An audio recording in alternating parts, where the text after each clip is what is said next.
Hello everyone. Power plant का and conventional and non conventional energy का lecture 2। ठीक, solar power plant के बारे में थोड़ा सा बताना था आप लोगों को। देखिए, सबसे पहले सोलर पावर प्लांट क्या है, थोड़ा सा उसके बारे में बात करेंगे, ठीक ना। फिर उसके बाद सोलर पावर प्लांट की पूरी स्टडी करेंगे। जैसा कि पावर प्लांट आप लोग जानते हैं, पावर प्लांट होता क्या है, ये तो सभी को पता है। पावर प्लांट के बारे में इतना बता चुके हैं कि अब शायद ही हमें लग रहा है किसी को ना आता हो। ठीक, तो वही पावर प्लांट के बारे में थोड़ा सा बात करेंगे कि पावर प्लांट होता क्या है।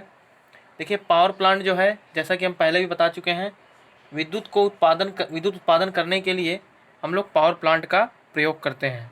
ठीक, पावर प्लांट एक ऐसा संयंत्र होता है जहाँ पे बिजली का उत्पादन होता है।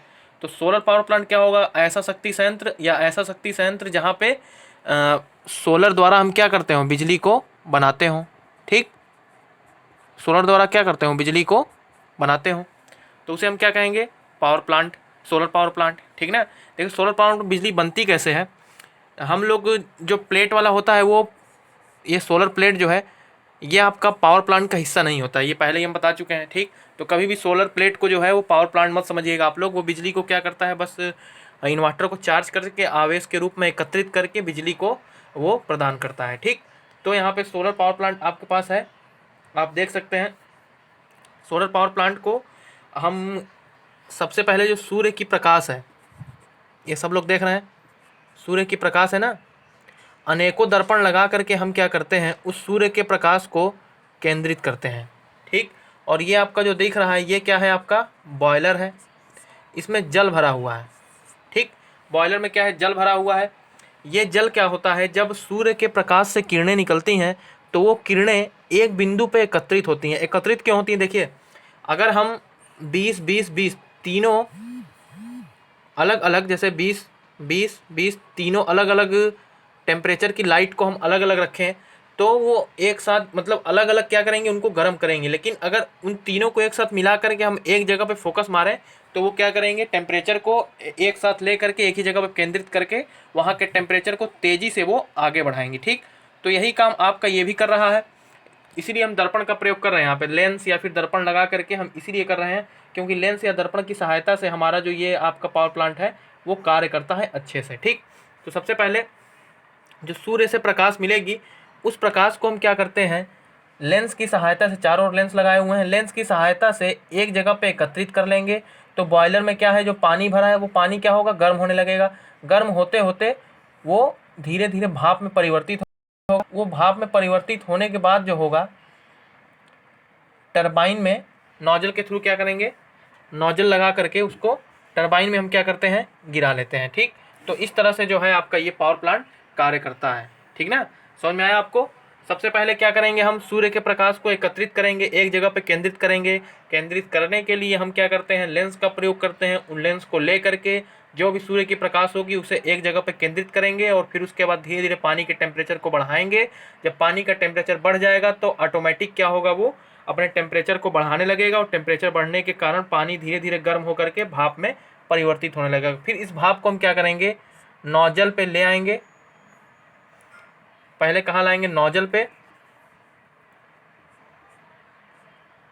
नोजल पे लाएंगे। फिर उसके बाद कहाँ ले जाएंगे, टरबाइन पे। ठीक, नोजल से टरबाइन पे, फिर टरबाइन से जनरेटर जोड़ करके हम क्या करते हैं, पावर को प्राप्त कर लेते हैं। ठीक, तो इस तरह से हम क्या करते हैं, इस सोलर पावर प्लांट को बनाते हैं। यह आपका एक रफली फिगर है जो समझने के लिए बनाया गया है। ठीक, अगर आप अच्छा फिगर बनाना चाहते हैं तो इसको इस तरह से भी आप कर सकते हैं, ऐसे भी बना सकते हैं। यहाँ पे आप टरबाइन लगा लें,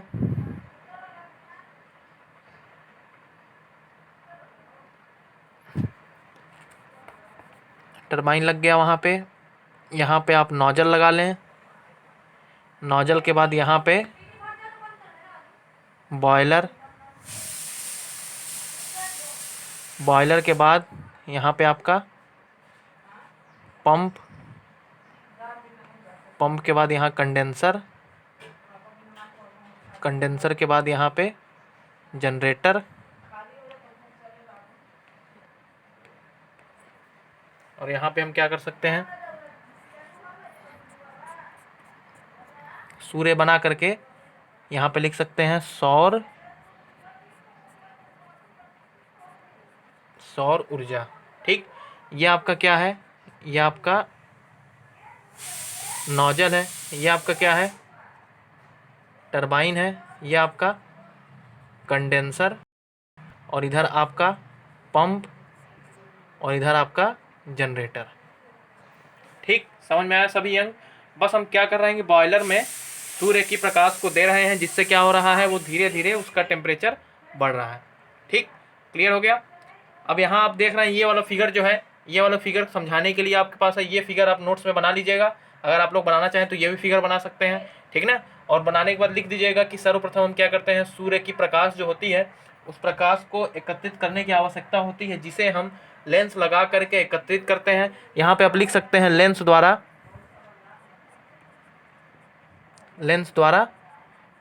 एकत्रित करना। ठीक, सौर ऊर्जा को लेंस द्वारा हम क्या करेंगे, एकत्रित करेंगे। फिर एकत्रित करके बॉयलर में भेजेंगे, तो बॉयलर में जाएगा तो बॉयलर से भाप बनेगा। ठीक, यहाँ से हम यहाँ पे लिख सकते हैं भाप, यहाँ भी लिख सकते हैं भाप, यहाँ भी लिख सकते हैं भाप, यहाँ लिख सकते हैं पानी, और यहाँ भी लिख सकते हैं क्या, पानी। ठीक, टोटल थर्मल की तरह हम बना दिए हैं, इसको समझने के लिए है बस। ठीक, एकदम जैसे थर्मल होता है उसी तरह से है, बस थोड़ा सा आपको इसमें यह समझना है कि थर्मल वाले में क्या होता है कि थर्मल वाले में बनाने के लिए आपको अलग अलग, मतलब बॉयलर में जो वो भेजी जाती थी वो कोयला होता था। बस यहाँ पे कोयला नहीं, कोयले के रूप में हम क्या कर दिए हैं, सोलर एनर्जी का प्रयोग कर दिए हैं। ठीक, और बाकी सब चीज़ें अब इसको लिखेंगे आप अपने से कि सर्वप्रथम इसमें क्या करते हैं, सौर ऊर्जा को बॉयलर के पानी में देते हैं, जिससे बॉयलर अंदर पानी जो होता है वो गर्म होता है, गर्म होकर के भाप बनता है, और भाप बन करके फिर भाप बन करके वो ऊपरी सतह में एकत्रित होता है, जिसे हम आगे नोजल में भेजते हैं। नोजल का कार्य क्या है, ये आप लोग जानते हैं, ये प्रेशर को बढ़ाना। नोजल प्रेशर को बढ़ाना नहीं, काइनेटिक एनर्जी को बढ़ाना, प्रेशर को घटाना। तो काइनेटिक एनर्जी को बढ़ाता है, बढ़ाने के बाद टरबाइन में भेजता है, टरबाइन रोटेट करता है, टरबाइन के रोटेशन से हमें जनरेटर की शाफ्ट को चलाना होता है, तो उसके रोटेशन से जनरेटर की शाफ्ट को चला करके बिजली को प्राप्त करते हैं। फिर उसके बाद टरबाइन में से जो भाप बचती है उसे हम कंडेंसर के अंदर लेकर, कंडेंसर का प्रयोग क्योंकि ये भी जान रहे हैं आप, इस तरह से लेकर के हम सोलर पावर प्लांट को चलाते हैं। लेकिन इसमें एक चीज़ लिखना बहुत ज़रूरी है, सबसे पहले सोलर एनर्जी क्या है उसको आप थोड़ा सा लिखेंगे, फिर उसके बाद इसे आप लिखेंगे। देखिए एग्जाम में दो तरह से क्वेश्चन बनेगा, एक ये लिख सकता है कि किसी भी एक प्रकार के कन्वेंशनल पावर प्लांट को बताइए। ठीक, कन्वेंशनल पावर प्लांट को बताइए। कन्वेंशनल पावर प्लांट हम आपको बता चुके हैं, अगर कोई भी एक पूछेगा तो आप बता ले जाएंगे, इतना क्लियर है। ठीक, लेकिन अगर ये पूछ देगा कि सोलर पावर कन्वेंशनल वाले में कौन कौन सा होता है, क्या सोलर है, क्या कन्वेंशनल, सोलर कन्वेंशनल नहीं, नॉन कन्वेंशनल है। कन्वेंशनल वाले में कौन है, पेट्रोल डीजल लिख सकते हैं। ठीक, आईसी इंजन वाला जो बताए हैं वो लिख सकते हैं, कोयला वाला लिख सकते हैं, थर्मल पावर प्लांट। ठीक ना, ये सब चीज़ जरूर लिख सकते हैं, लेकिन इसमें जो है सोलर वाले को नहीं लिखेंगे। सोलर वाले को कहाँ लिखेंगे, जब पूछ देगा कि नॉन कन्वेंशनल एनर्जी सोर्स को बताइए। ठीक, अब दूसरी बात यह है कि सोलर, एक और नीचे ये लिखने के बाद नीचे एक लिखिएगा सोलर पावर प्लांट के लाभ क्या है। सोलर पावर प्लांट के लाभ ये हैं कि सोलर पावर प्लांट जो है, देखिए इसका जो लाभ है वही इसका हानि भी है, समझिएगा। ठीक, कभी कभी जिसकी जो मजबूती होती है वही उसकी कमजोरी भी बनती है। इसी तरह से इसमें भी क्या है, जो लाभ है इसका हानि भी होगा। किस तरह से होगा, अगर सोलर पावर, पहली बात कि सोलर पावर प्लांट में फ्री से आपको एनर्जी मिलती है ना। और एक चीज़ और ध्यान रखिएगा, फ्री में मिली हुई चीज़ कभी भी बहुत ज़्यादा इफिशियंट नहीं होती है। ठीक उसी तरह सूर्य से जो एनर्जी मिलेगी वो हमें बिना पैसे लगाए, बिना खर्च किए तो मिलेगी। ठीक, जैसे मान लें कि 10 रुपये 5 रुपये फ्री में आपको मिलेगा। ठीक, 100 रुपये आपको तब मिलेगा जब आप 50 रुपये लगाएंगे। 50 लगा करके आप 100 रुपये पा रहे हैं, बिना कुछ लगाए आप 10 रुपये पा रहे हैं। ठीक, तो सब कहेंगे कि सर बिना कुछ लगाए तो हम 10 रुपये पा जा रहे हैं, तो यहाँ पे बिना कुछ लगाए हम पाएँ तो बहुत लाभ है। लेकिन 50 रुपये यहाँ भी तो आप पा रहे हैं, ये क्यों सोच रहे हैं कि लगा के पा रहे हैं, पा तो रहे हैं ना 50 रुपये। ठीक, हमारा मतलब केवल फ़ायदे से है, चाहे हम लगा के पाएँ चाहे बिना लगाए पाएँ, लेकिन यहाँ पे फ़ायदा 50 का पा जा रहे हैं, तो इसीलिए कम इफिशियंट हो गया। अब लाभ में ये है कि सूर्य में सोलर की जो एनर्जी है वो बिना मतलब किसी अन्य स्रोत के द्वारा, फिर बिना कोई खर्च के द्वारा ही हमें क्या होती, बस ये जो मतलब इसके इक्विपमेंट है उनके इक्विपमेंट में खर्चा होता है, और बाकी कहीं पे कोई खर्च नहीं होता। इसलिए हम कहते हैं कि सूर्य की जो एनर्जी है वो हमें सस्ते में प्रदान हो जाती है। सस्ते का मतलब कि सोलर से आएगी, बस उसको लगाइए आप, इक्विपमेंट लगा करके केंद्रित करके सब चीज़ों को प्राप्त कर लीजिए, तो आपको सोलर एनर्जी क्या होगी, मिल जाएगी। ठीक, तो ऐसे सोलर एनर्जी कार्य करता है। लेकिन पावर प्लांट की बात कर लें अगर, ठीक। पावर प्लांट में इसके हानि क्या है? हानि ये है कि इससे आप बहुत ज़्यादा बिजली अभी नहीं उत्पादित कर पा रहे हैं। ठीक।